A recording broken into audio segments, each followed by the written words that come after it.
한눈에 보기에도 위태롭고 낡은 건물들. 곳곳에 금이 간 집들이 무척 불안해 보입니다. 만지면은 이게 세면이 다 발실발실 다 떨어진다. 비나마 계속 오고 이제 장마지고 이러면은 떨어져 나가고.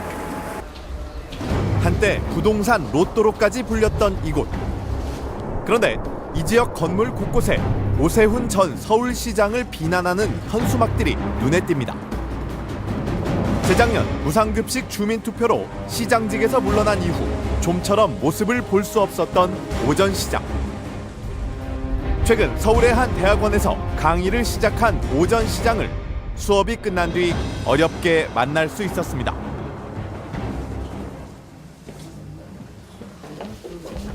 김성훈 기자.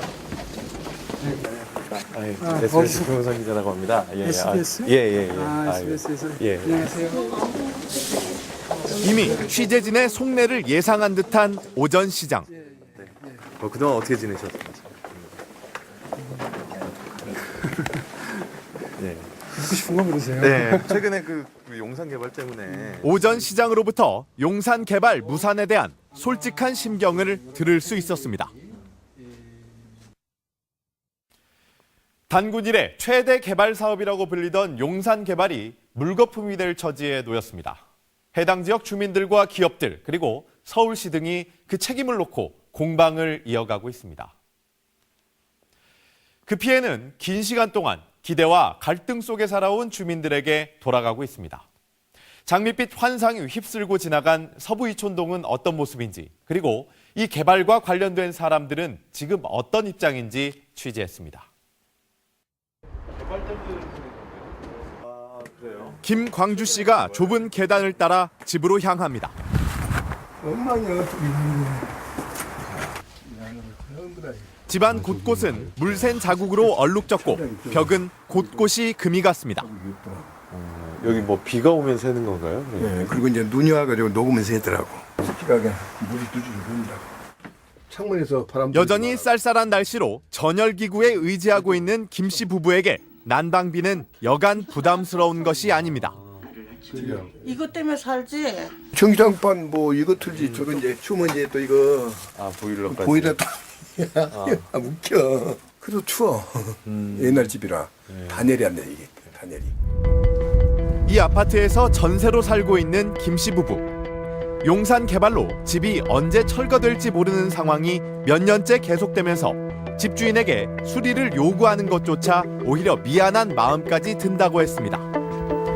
수도 터뜨리고 뭐 할 때는 고쳐줬는데 이제는 고쳐달라고 염치가 없더라고.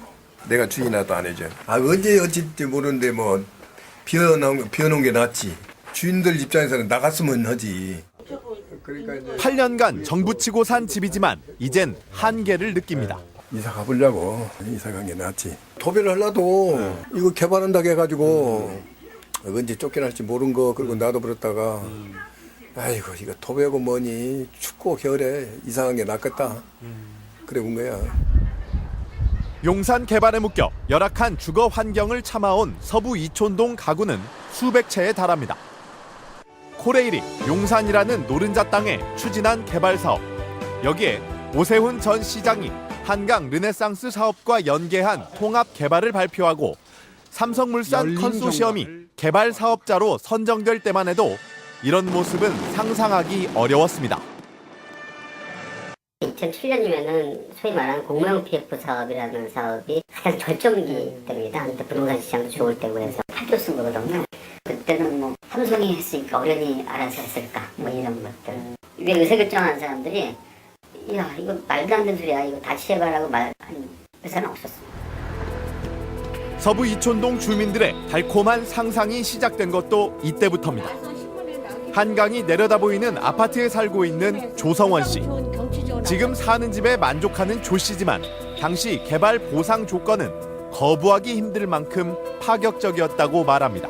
16억을 갖다가 일시불로 주고 또 무상 이주비 3억 그 이사 비용을 주고 그냥 이사하는 비용 그거 3,500만 원 주고 그러고서 이제 분양하는 데 있어서도 조성원가로 해주겠다 각종 좋은 조건은 다 냈었어요. 제시된 금액도 매우 구체적이었습니다. 아유 화나서 살 수가 없어. 30억 6,925만 원. 이걸 그냥 갖고 있으면 8억 9천이나 될까 말까 한데 예. 이걸 개발하면은 30억 6천 예, 된다 예, 이렇게 예. 되는 거군요. 네네. 그렇게 호재를 준다고 해놓고 이 지경을 만들어놨으니까 이거 어떡할 줄 몰라요.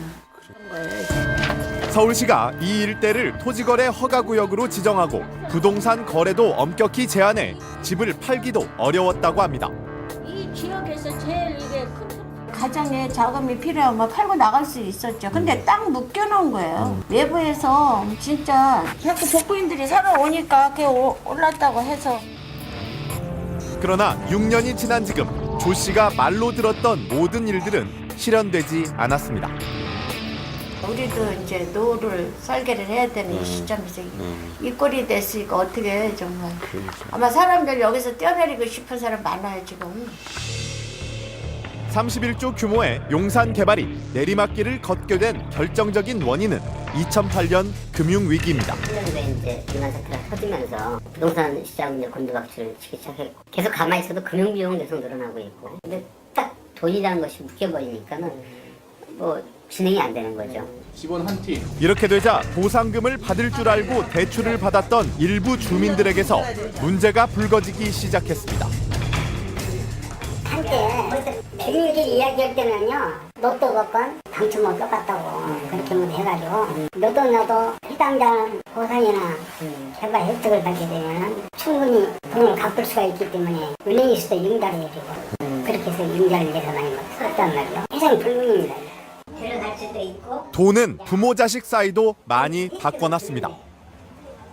여기가 보험이 있다 보니까 뭐 자식들도 다 찾아다녔어요. 그러면 그 도민이라는 것이 그만큼 무서운지 그래가지고 참 저녁이면 주차장에 해세울 수 없이 아이들이 안부 들어들고 이렇게까지 했어요. 참 돈이라 하니까 한몸에서 그렇게 듣다가 돈이 떨어져 나가고 이렇게 딱 묶여져 버리니까 자녀들까지도 지금 멀어진 상태예요. 용산 개발구역에 서부 이촌동을 포함시키는 것에 대해 반대해왔던 주민들은 오히려 이번 사업 청산이 잘 됐다고 입을 모읍니다. 내 집 지키려고요. 40년을 살아왔는데 이 조망권 좋은 이 아파트에서 한 발도 물러날 수 없죠. 하루빨리 용산 개발 사업에서 서부 이촌동을 제외시켜달라고 요구하고 있습니다. 낡은 주택을 갖고 있던 분들이 사실은 그 개발 유혹에 많이 넘어갔죠. 예. 헌집주면 새집 생기는 줄 알고 뭔가 새로운 재개발 모델을 제시해 주시고 재정착할 수 있는 하는 그런 모델들이 나와야 돼요. 용산 개발이 좌초되면서 엄청난 규모의 소송전이 예고되고 있습니다. 개발은 4, 5년 동안 앞으로 향후 개발이 얼룩 실망하고 있습니다. 이 부지로 관련돼서 전부 다 소송이 걸려 있고 우리가 뭐 따로 개발한다든지 이런 제스처를 할 경우에 여기에 대한 법적 소송에 따른 가압류나 뭐 가처분이나 이런 것들이 다 들어오기 때문에 서부 이촌동 주민들의 무료 변론을 자처한 박찬종 변호사는 주민 피해 보상 외에도 이번 소송에 또 다른 의미가 있다고 말합니다. 한강 르네상스다 고상한 것만 띄워놔놓고 뒷감당도 안 하고 선출직이 됐건 행정 책임자들은 자기가 한 일에 대해서 책임을 지라고 하는 경고적 성격을 띤 소송일 수도 있다. 전문가들도 서울시가 관리 감독에선 직무유기에 가까운 모습을 보였다고 비판합니다. 서울시가 SH공사라고 자회사가 있잖아요. 그걸 통해서 무려 490억을 집어넣었어요. 시민들의 피 같은 돈 490억을 집어넣었거든요. 근데 우리는 인허가권자니까 알아서 하세요. 빠졌어요. 그게 말이 됩니까? 지난 2007년 당시 서울시는 용산 개발을 한강 르네상스 사업과 연계해 효과를 극대화하겠다면서 대대적인 홍보를 벌였습니다. 그런데 정작 사업이 청산 절차에 들어갔지만 지금까지 서울시가 적극적인 방안을 내놓았다는 이야기는 들리지 않고 있습니다. 수장이 바뀌어서일까요? 과연 전현직 시장은 이에 대해 뭐라고 했을까요? 자, 발언권 4개를 찾은 먼저 현 시장인 박원순 시장. 시장실로 들어가던 박 시장에게 용산 개발에 대한 입장을 물었습니다. 관련해가지고 우선 너무 이제 큰 사건이고 또 주민들의 피해도 크고 그래서 어떻게 하든 뭐 지난 과거보다는 앞으로 어떻게 하면 주민들의 피해를 최소화하고 그런 여러 가지 상처를 잘 아물게 할 수 있는지 뭐 이게 저희들로서는 가장 큰 고민이고 또 앞으로의 정책이라고 말씀드릴 수 있죠. 서울시의 책임에 대해서도 질문했습니다. 기본적으로는 이게 경기 위축이라고 하는 큰 뭐 상황적 원인도 있고요. 또 이 개발 계획이 워낙 뭐 단군 이래 최대 사업이라고 할 정도로 컸잖아요. 그리고 뭐 일부 그런 무리함도 있었고. 전임 시장이 추진하던 사업에 반대만 한다는 비난에 대해선 어떤 생각을 갖고 있을까? 아니 이게 뭐 전임 시장, 현직 시장의 문제가 아니고 어찌됐든 지금 벌어진 일을 저희들은 잘 수습해서 그 주민들의 피해가 좀 극소화되고 또 저희들이 중앙정부와 협력해서 앞으로 발전시켜 나갈까 이런 것에 대한 고민에 집중이 되어야죠. 박 시장은 지금은 용산 주민들의 피해 대책을 강구하는 것이 가장 시급하다고 보고 있었습니다. 그렇다면 한강 르네상스와 통합 개발을 발표했던 오세훈 전 시장은 개발 무산에 대해 어떤 입장을 갖고 있을까? 오 전 시장은 최근 서울의 한 대학원에서 공공정책과 관련된 강의를 시작했습니다. SBS? SBS에서. 안녕하세요. 용산 사업과 관련해 퇴임 이후 처음으로 입을 연 오세훈 전 서울시장은 우선 안타까운 심경부터 토로했습니다. 하여튼 뭐 용산 일을 생각하면 뭐 가슴이 아프죠. 사업이 좀 잘 진행이 됐으면 여러 가지로 서울시 발전에 도움이 될 수 있는 그런 프로젝트였는데 지금 현재로서는 하여튼 좀 미래를 보장하기가 힘든 상황이 돼서 정말 안타깝고 아마 오해가 주민들에겐 사과의 뜻도 나타냈습니다. 그런 기대를 하고 있습니다. 공사 예정되는 개발 사업 와중에서 손해를 여러 가지 정신적으로 또 재산적으로 손해를 보신 분들이 계시기 때문에 정말 그분들께는 뭐라고 드릴 말씀이 없어요. 정말 죄송스럽게 생각을 하고요. 그러나 용산 개발이 여전히 회생 가능하다고 보고 있었습니다. 그러니까 당시에 저는 그러나 이것이 최종 결론이 아니었으면 좋겠습니다. 그러니까 앞으로도 아마 여러 가지 회생 계획이 가능한 부분이 있을 거라고 생각을 하는데 그런 기회를 잘 활용해서 여러 주체들이 피해가 최소화될 수 있는 방향으로 사업이 좀 진전이 잘 됐으면 하는 생각으로 좀 지켜보고 있습니다. 한강 르네상스 사업과의 무리한 연계가 용산 개발 사업을 어렵게 했다는 주장에 대해선 단호한 반응을 보였습니다. 그건 너무 한 면만 본 그런 비판이고요. 실제로 서부 이촌동이 통합 개발되면서 얻을 수 있는 여러 가지 시너지 효과가 더 크다는 게 당시의 결론이었기 때문에 그게 반영이 됐던 겁니다. 그러니까 당시에 많은 전문가분들의 자문을 거치고 또 법에 규정된 절차를 거쳐가면서 의논하는 절차들이 다 있었거든요. 근데 그런 절차들이 지금 지나치게 말하자면 생략이 된 채 알려지는 바람에 마치 갑자기 그런 결론이 내려진 것처럼 그렇게 좀 평가가 되는 부분이 있어요. 아니었으면 좋겠습니다.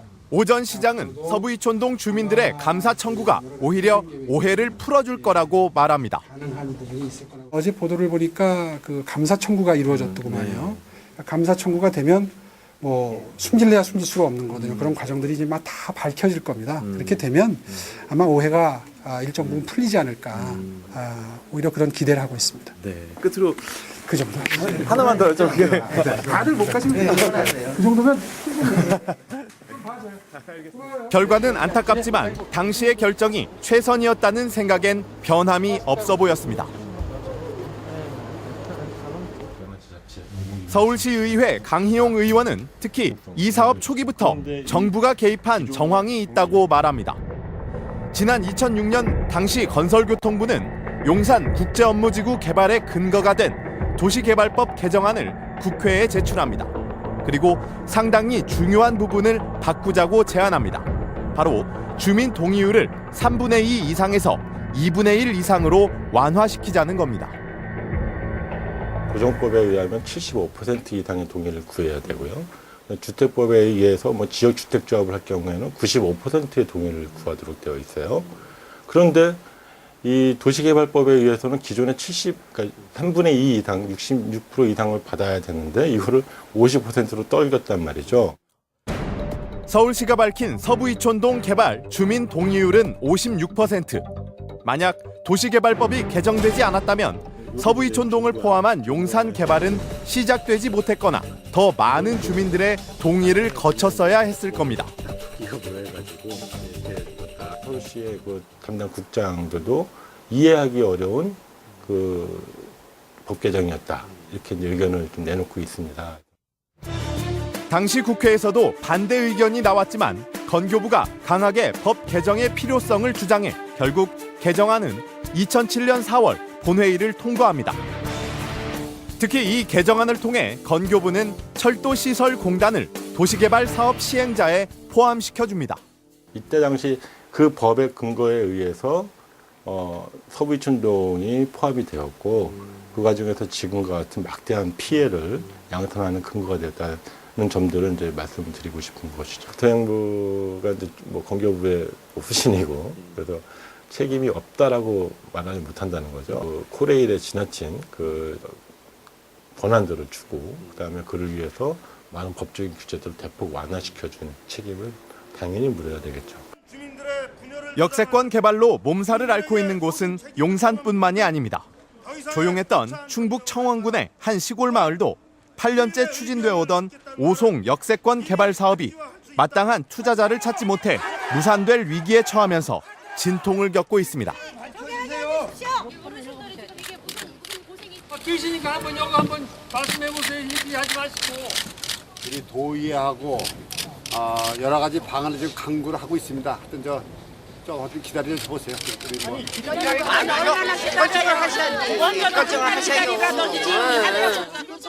답답한 마음에 도지사에게 대책을 요구하지만 뾰족한 수를 내놓지 못합니다. 맨날 똑같은 내용입니다. 지금까지 9년 동안 기다려달라 우리가 더 이상 못 기다리겠다. 전면 해제해줘라 그랬더니 그러면 죽어도 해제는 못한다. 부동산 호황기에 세워진 계획이 무산 위기에 놓여 갈등을 빚는 일이 전국 곳곳에서 벌어지고 있습니다. 현재 전반적으로 이 고도 성장기에 맞춰져서 추진되어 왔던 대규모 어떤 그런 투자 이 개발 사업들은 전반적으로 이 정리를 해서 다시 가져가야 되고 이걸 하기 위해서는 관계법들도 많이 정비를 해야 됩니다. 각 지자체에 개발 사업을 감시할 기구를 둬야 한다는 지적도 나옵니다. 외국의 경우에는 아주 조그만 도시에서도 도시재개발청이라는 게 있습니다.